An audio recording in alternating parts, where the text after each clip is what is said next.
I wanted to start with the story that started me in history, because I did not want to be a historian. When I was where you were, I was interested in doing international relations or anything else.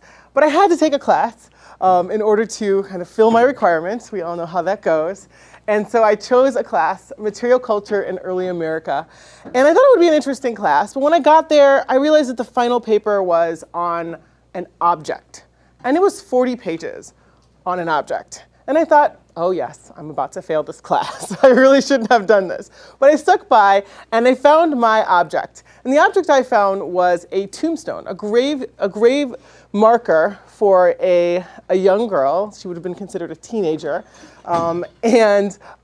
She was named Cicely. And I got really curious about this person, right? Like, why did she have this marker? I mean, markers are expensive. If anyone knows anything about, even today, trying to get a tombstone is not an easy feat.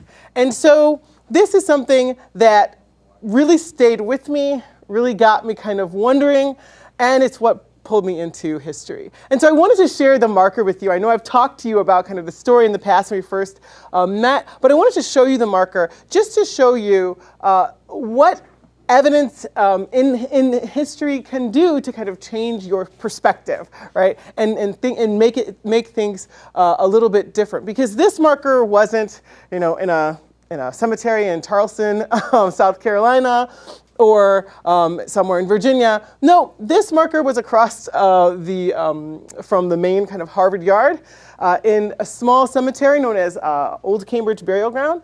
And I was completely blown away to find out that there had been slavery in the North.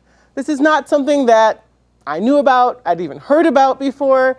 And so I knew, wow, this is a really unique thing. There must be a lot of things written about it. Well, there wasn't. And I suppose that was good for me for the future, because I was able to be the one to write about it.